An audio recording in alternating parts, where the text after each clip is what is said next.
She's back and she's better than ever. Joan is back. Joan is back for the third video of this evening.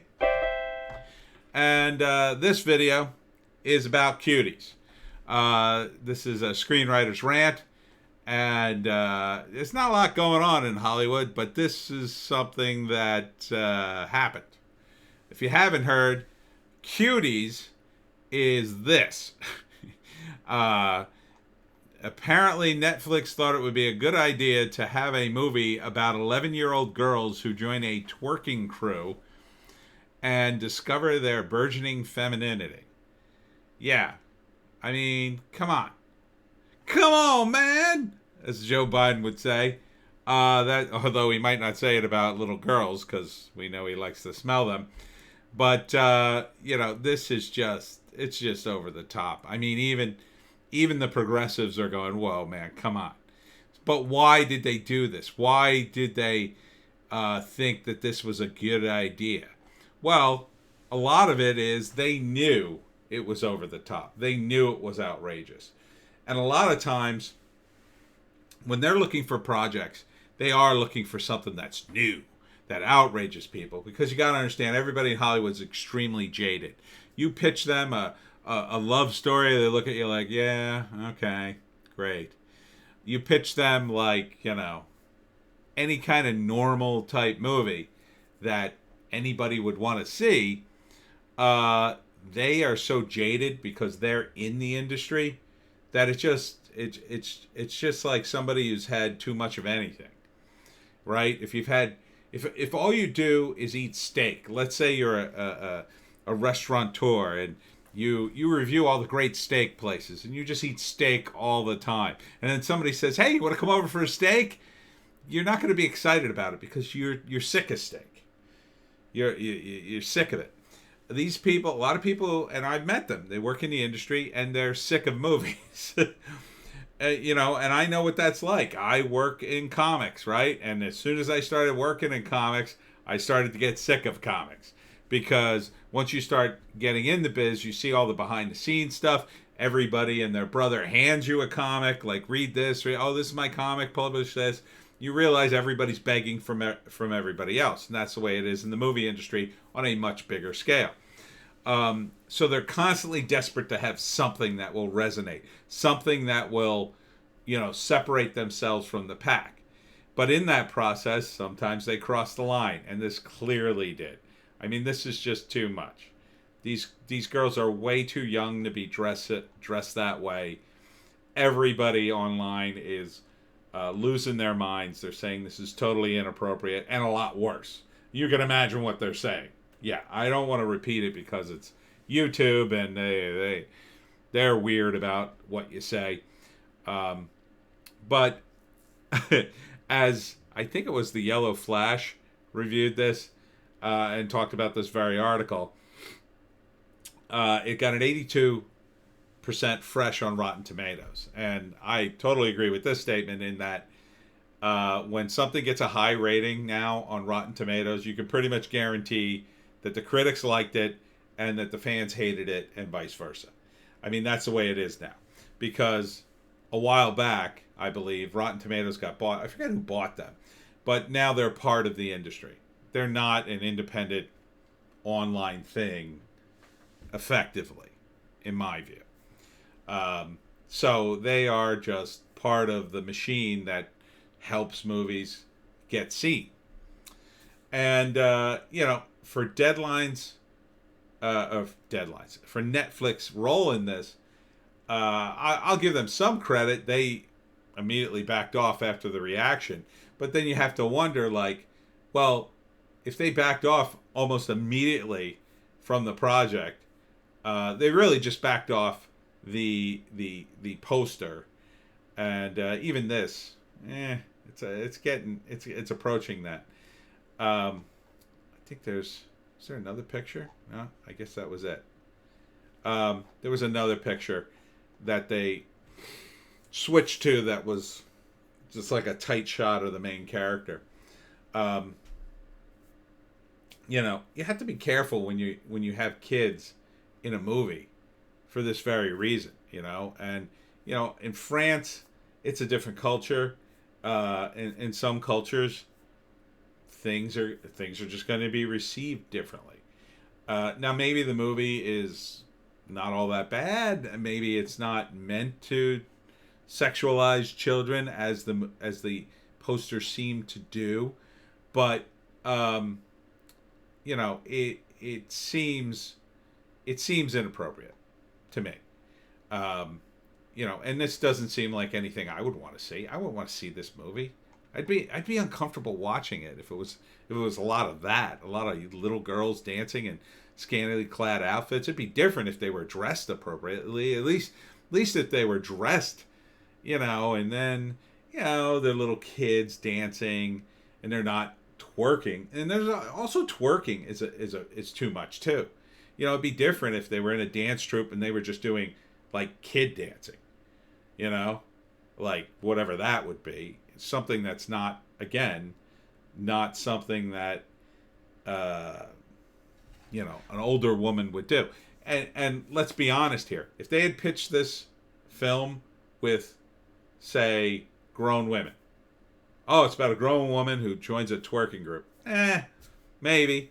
Okay, it's about hot college girls who join a hot college girl who joins a twerking group and discovers her sexuality. Yeah, that would have played great, like in the 80s. But this is a different time. No body shaming. So, you couldn't have like a bunch of hot girls. You'd have to have like a fat girl and, girls of different body types or whatever. The whole reason this got greenlit is because the girls were so young. And Hollywood's just pushing and pushing and pushing. And part of the reason they're pushing is because the society has caught up with them, right? Back in the day when Footloose came out, right? Everybody remembers Footloose. God, I've made two Footloose references this evening. Footloose was about some religious zealots who didn't want dancing in their town, right? And back in the 80s, that kind of played because there were religious nuts.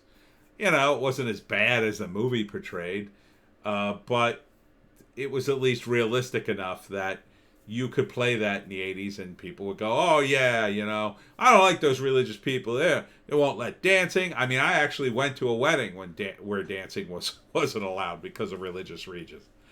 But, these days, that's so passé. Who doesn't do dancing? I mean, there's still religious people around, and I'm sure a few of them ban dancing, but, that just doesn't play as a movie anymore. That's old hat. That's 40 years ago. This is 2020.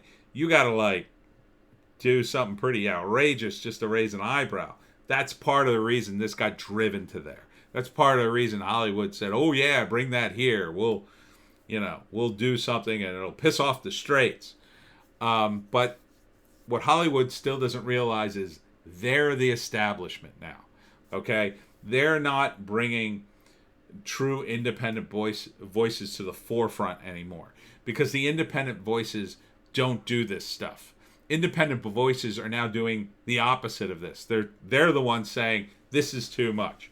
There's degeneracy in our society today. There is too much leftism. That's what the independent voices are now saying. Okay, I go to Reddit all the time. You go into the punk Reddit, and you think, wow, these would be like crazy maniacs who are into punk and they're all cool. No, I don't think they're cool. I think they're some of the most conformist kids they're just sad. They're just all into punk, but they're not, they don't understand what punk was. Punk was, back when I was a kid in the 80s, being a punk, you got really ostracized for it. I wasn't a punk. I was afraid to be a punk. I saw kids doing it and thought, oh man, that'd be cool to have like a mohawk and stuff, but my parents would kill me. Like, there was real risk in doing that. The kids who did that kind of stuff and got all punked out, they caught a lot of flack for it. Their parents yelled at them. The school would get all bent out of shape. People say, "Oh, you can't dress that way. What? You look like a bum." And that's when you know you're anti-establishment. Being punk now, dressing that way with a mohawk and pink hair, there's nothing more establishment than doing that now. That is the fashion style. You go on Tinder and you swipe, and half the hair colors are bizarre parts of the rainbow. So, Hollywood doesn't know which way to turn. Their instinct is not to turn more conservative. Their instinct is to go the other way, more loose. And that's why you get this. And partly because there is degeneracy in Hollywood. I mean, it's a place of excess. You have people there who have gone too far. They're too rich. They have too much money, too much time, too much everything. And they go down that rabbit hole, and some of them go to weird places. And this has been happening for a long time. I mean, if you want to learn about a really odd dude, in my view, from Hollywood, or read about, what's his name? God, I forgot his name. The guy who was in Hogan's Heroes. I can't think of his name. The lead guy from Hogan's Heroes. You know who I'm talking about. Bob, I want to say Bob Kane? It wasn't Kane, or was it Crane? I don't remember. I think it was Crane. Read about him sometime. And, so this is what Hollywood, their reflex is to go for this stuff, to go to the stuff that outrages people, because that feels like you're breaking new ground and doing something new. Really, you're not. You're not anymore. The sexual revolution happened 50 years ago, dude. That sexual revolution's over. This isn't a sexual revolution. This is just, dude, this is like too much. So, you gotta, Hollywood needs a complete teardown, is what it boils down to. They need to rethink their entire approach to things, because this is not what people want. The excesses of Hollywood are now on display, and part of that reason is this idea, which is infested Hollywood right now, of subverting expectations. And I just saw a great video the other night. It was an interview with a producer. CB sent me the link. God, I can't even remember what it was now. So much comes across my desk. But one of the things he said in the interview, he said that it became all about subverting expectations, and that 5 years ago he never heard that term, and now that's all it's about. Now you can't pitch anything without having to explain to the money people how it subverts expectations. That's how you get Star Trek that really isn't Star Trek. That's how you get James Bond that really isn't James Bond. That's how you get, anything. And then that's how you get superheroes that really aren't about superheroing. I mean, the latest thing is they greenlit Olivia Wilde to direct which will probably be a Spider-Woman movie. A movie that I don't think anyone's asking for. And certainly not Olivia Wilde to direct it. I don't see that working at all. Maybe if she was starring in it. I mean, she's pretty hot. I guess she could fill the role, but, although I don't think she's very good. And personally, I don't think she's a good actress at all. I believe, wasn't she in Cowboys and Aliens? Is that the movie I think I saw her in? Whew. So, yeah, this is the problem with Hollywood. So Hollywood needs to stop and turn in a different direction. They need to get away from politics big time. They need to run away or go in the complete opposite direction. I'll tell you what would be outrageous if you turned Wokistan a novel into a movie. That would piss off all the right people. And that's what it's about. It's about pissing off the right people. See, here, you're just pissing off everybody. That's the wrong audience to piss off. You piss off the right people, you're pissing off the people who are hypocrites. And right now the hypocrites are on the progressive side. They are on the progressive left. You piss off the people who are in Antifa, you've done a good job. You piss off the Democrats, as they stand right now, the neolibs, you've done a good job. And you've made an amazing film because a lot of the neolibs are locked into Hollywood and into that money, and it's very hard to get greenlit. So I understand the reason they don't do that, but that's where it's headed. The first movie to break out, and criticize that area, that'll be a big movie. It'll be a monster. Wokistan could be a monster of a movie if they made it, because it would criticize all that. It would basically be the Chaz in movie form, and people would go, yeah, that's the way it is. I'm glad somebody made a movie about it and showed these idiots what it's like. But right now, can you get a movie like that made? I guess if I won the lottery, I could do it. Maybe that's what I need to do. Maybe I need to play the lottery